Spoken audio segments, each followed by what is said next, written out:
सुप्रभात बच्चों, आज मैं आपको पढ़ाने वाली हूँ भाषा भारती पुस्तक से पाठ 5 हेलन केलर। आपको दिख रहा है ये चित्र, ये है हेलन केलर का चित्र। तो आइए हेलन केलर पाठ का मस्तिष्क चित्रण करें। हेलन केलर का नाम सुनते ही हमारे मस्तिष्क में कुछ शब्द आते हैं, जैसे इनका जन्म 1880 में हुआ था। जब वह 19 माह की थी तो उन्हें तेज ज्वर आया। ज्वर मतलब बुखार। उनकी देखने सुनने की शक्ति विहीन हो गई, यानी वो ना देख सकती थी ना सुन सकती थी। उनका जीवन बहुत ही निराशाजनक हो गया। नेत्रहीन होने का असहनीय दर्द, उनकी आंखें चली गई थी, वो देख नहीं सकती थी। उन्होंने किस दर्द का सामना किया? मिस सुलिवन द्वारा पढ़ाना। और उन्हें किसने पढ़ाया? मिस सुलिवन ने। कुछ कठिन शब्द देखें बच्चों। शक्ति यानी हिम्मत या ताकत, संतान औलाद, बुखार ज्वर, कोशिश प्रयत्न, बेबसी मजबूरी, नेत्रहीन जो देख ना सकता हो, शिक्षिका अध्यापिका, आविष्कार खोज। तो आइए पाठ 5 हेलन केलर पढ़ें। कठिन शब्द: शक्ति, संतान, बुखार, कोशिश, बेबसी, नेत्रहीन, शिक्षिका, आविष्कार। नन्हे दोस्तों, लक्ष्मीबाई की कहानी से सभी अवगत है। आइए अब एक अन्य साहसी महिला के बारे में जानने के लिए पढ़ते हैं। यह चित्रकथा। हेलन केलर का जन्म 1880 में अमेरिका में हुआ। माता पिता की पहली संतान होने के नाते इन्हें खूब प्यार दुलार मिला। बहुत प्यारी है मेरी बच्ची। लगभग 1 साल की उम्र में यह बहुत बीमार पड़ गई। काफ़ी इलाज के बाद यह ठीक नहीं हो रही थी। कुछ समय बाद हेलन का बुखार तो उतर गया, परंतु इनकी देखने सुनने की शक्ति चली गई। ओह नहीं!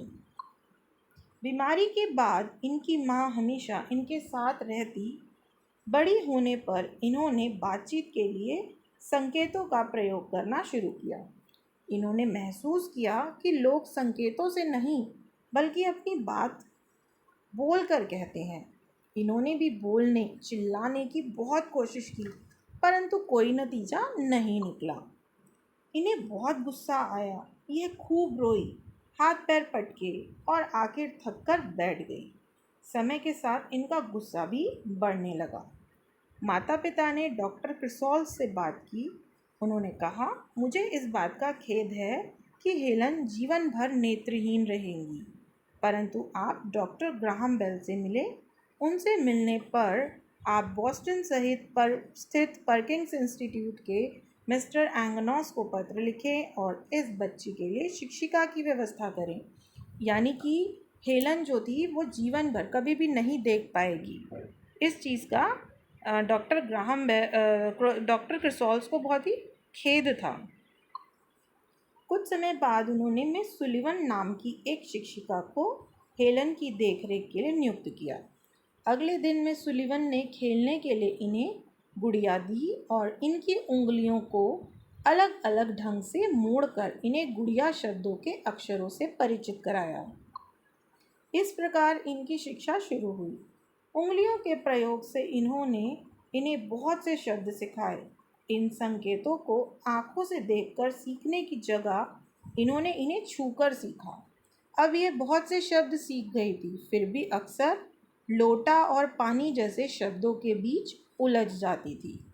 एक दिन मिस सुलिवन ने इन्हें हैट पहनाया और बाहर घुमाने ले गई। बाहर उन्होंने एक कुएं से जल भरकर इनके हाथ में उड़ेला और पानी शब्द इनकी हथेली पर लिखा। पानी क्या होता है इनकी समझ में आया।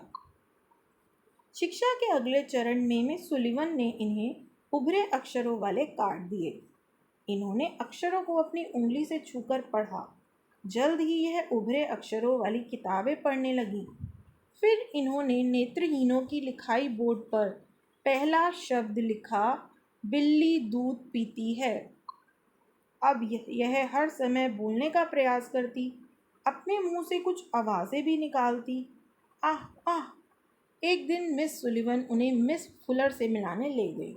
उन्होंने कहा, मैं इन्हें बोलना सिखाऊंगी। इसके लिए तुम्हें इसे मेरे पास लगातार लाना होगा। धन्यवाद मिस फुलर। हेलन अपनी बात बोलकर बहुत खुश होगी। मिस फुलर ने इन्हें बोलना सिखाया। मैं छूकर उनके होठों और जीभ के चलने की नकल उतारने लगी। अपना पहला वाक्य बोलते समय इन्हें बहुत गर्व हुआ। यह गर्म है। 1893 में डॉक्टर ग्राहम बेल के साथ विश्व मेला देखने गई। उन्होंने मुझे आविष्कार टेलीफोन व अन्य उपकरणों के बारे में बताया। जब तक उनके माउथपीस में बोलोगी तब तुम्हारी आवाज़ इस बिजली के तार में करंट की तरह बहेगी। 2 साल बाद उन्होंने Cambridge school for young ladies में दाखिला लिया। कक्षा में मिस सुलिवन इन्हें अध्यापक की कही बातें समझाती। फिर उन्होंने टाइपराइटर का प्रयोग सीखा। 1990 में कुछ ट्यूशनों और परीक्षाओं के बाद रेडक्लिफ कॉलेज में दाखिला मिल गया। इसके बाद जीवन का एक नया दौर शुरू हुआ। तो आशा करती हूँ बच्चों आपको यह पाठ समझ में आया होगा कि किस तरह से हेलन केलर ने अपने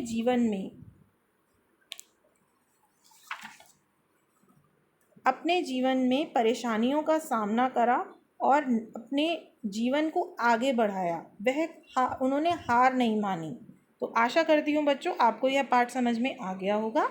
धन्यवाद।